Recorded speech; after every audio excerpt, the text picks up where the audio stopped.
کتنے لوگ ایسے ہیں جن کے ماتھے پر شکن تک نہ آیا، جن کے کانوں پر جوئی تک نہ رہیں گی، وہ اپنی خرمستیوں میں مگن ہے۔ آج بھی شادیوں میں تیز آواز سے گانے بجائے جا رہے ہیں، اللہ اکبر کبیرہ۔ میں کہتا ہوں اب بھی جو قوم نہ جاگی، ہم تو ممبر و محراب سنبھال کے یقیناً پریشان ہیں، اور ہونا بھی چاہیے کہ ہم روز محشر کیا جواب دیں گے اللہ اور اس کے حبیب کی بارگاہ میں۔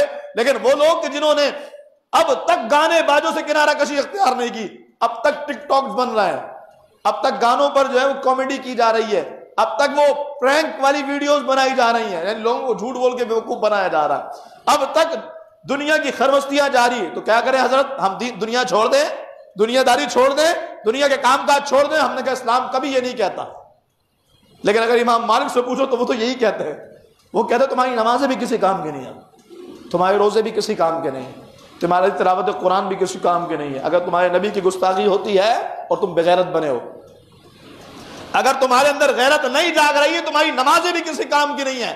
کیوں؟ اس لیے کہ ماں بخاور امتی بعد اشد من نبیھا، امتی کو جینے کا حق نہیں ہے کہ نبی کو گالیاں پڑ رہی ہو اور امتی جی رہا ہو۔ کہا جہاں جینے کی پابندی لگا دی جائے کہ جینے کا حق بھی امت کے لیے نہ ہو نبی کی گستاخی پر، کہ وہ اپنی نارمل لائف گزارے، کہا ایسے امتی کو بہتر ہے کہ مر جائے۔ تو پھر بتائیے نا ان امتیوں پر اللہ کا کیسا غضب آئے گا جن کے کان ورب تک جوئی تک نہ رینگی ہے، جن کے ماتھے پہ شگن بھی نہ آئی ہے، جو آج بھی خرمستیوں میں لگے۔ او خدا را، کم از کم گناہوں سے تو بچ جاتے، کم از کم یہود و نصارہ کے اطوار، عادات، افعال، اعمال سے تو بچ جاتے، کم از کم ان کے انداز اور طریقہ کار سے تو دور ہو جاتے۔ جو کر سکتے ہو وہ تو کرو، جتنا ممکن ہے وہ تو کرو۔ گانے سے بچنا تو ہر حال میں ضروری ہے، گانے سننا تو ہر حال میں حرام ہے۔ یہاں پر نہ صرف خود سنے جا رہے ہیں، دوسروں کو سنایا جا رہا ہے۔ ابھی بھی اسٹیٹس میں گانے لگ رہے ہیں، ابھی بھی لوگ اسٹیٹس پر گانے لگا کر کے اور ایک دوسرے سے شیئر کر رہے ہیں۔ کہا جائے تو پرائیویسی لگا کے ہائیڈ کر دو ہمیں ہائیڈ، کہ امام صاحب بولیں گے، مولانا صاحب بولیں گے، یار یہ بڑا مولوی بنا پھرتا ہے، یہ بولتا ہے، جب گان لگاؤ اس کو تکلیف ہوتی ہے، یہ فلاں کام یہ بھی تو کرتا ہے، یہ کام یہ بھی تو کرتا ہے۔ تم جو کرتے ہو اس کا تمہیں جواب دینا پڑے گا۔ اگر کوئی تمہیں سمجھاتا ہے تو یہ اللہ کی بہت بڑی نعمت ہے، اللہ کا احسان ہے، لیکن اگر تم نے اس کو ہائیڈ کر دیا، پرائیویسی لگا دی، تو اللہ سے تو کوئی پرائیویسی نہیں ہوگی، اللہ سے تو کوئی چیز ہائیڈ نہیں ہے، رب سے تو کوئی بات چھپی ہوئی نہیں ہے۔ مجھے بتاؤ نا کیا جواب دو گے جو نمازیں پڑھتے رہے، جو مصلی سنبھالتے رہے، جن کی ہاتھوں میں تسبیحاں ہیں، جو بے چین ہیں، فرانس کے گستاخوں کو واصل جہنم کرنے کے لیے وہ کام رہے ہیں، پولیس رات پر میرا کیا بنے گا، میدان معاشر میں میرا کیا حال ہوگا؟ وہ جب ننگے پیر میدان معاشر کی تپتی ہوئی زمین پہ کھڑا کیا جائے گا، پیر اٹھانے کی اللہ رب العالمین کی طرف سے کسی کو اجازت نہ ہوگی، وہ جو اس موقع پر سوالات کیے جائیں گے، عمر کس کام میں صرف کی، جوانی کیسے گزاری، مال کیسے کمایا، کیسے خرچ کیا، اپنے ان پر کیسے عمل کیا، ان 4 سوالات سے پہلے کسی کو قدم اٹھانے کی اجازت نہیں ہوگی۔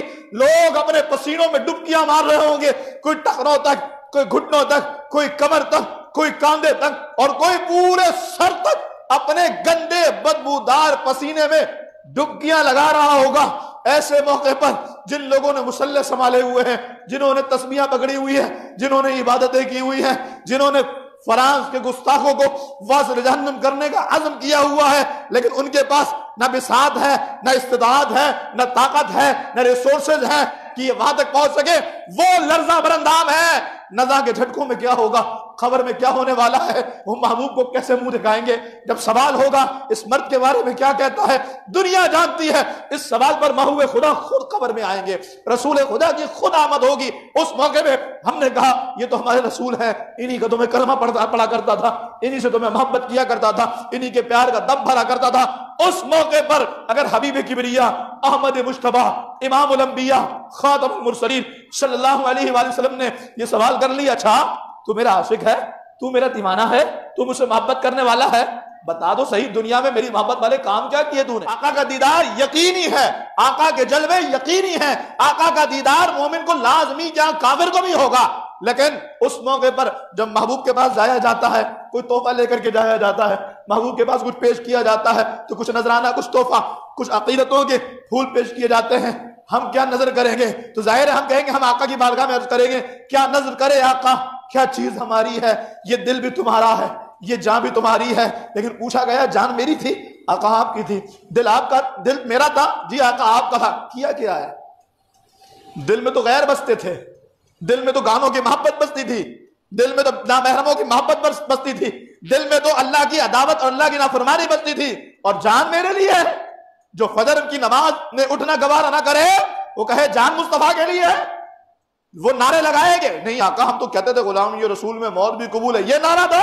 4 نعرے مار کر غلام رسول سمجھ لیا ہے کہ اگر ہم سے یہ پوچھا گیا تم نے کیا کیا تو ہم کیا بتائیں گے؟ ہمارے پاس کون سے ایسے اعمال ہیں؟ فکر کرو نا، سوچو نا۔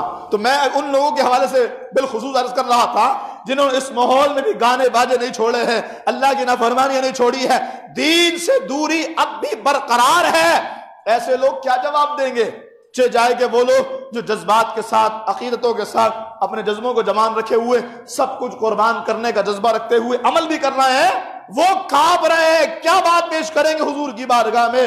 چہ جائے کہ وہ لوگ کہ جو اب تک دین سے دور ہیں، جنہوں نے اب تک حضور کی سنت چہرے پہ نہیں سجائے، جو اب تک محو خدا علیہ السلام والی سنت والا چہرہ اپنا نہیں بنا سکے، ایسے لوگ کیا جواب دیں گے؟ ایسے لوگ کیا بتائیں گے؟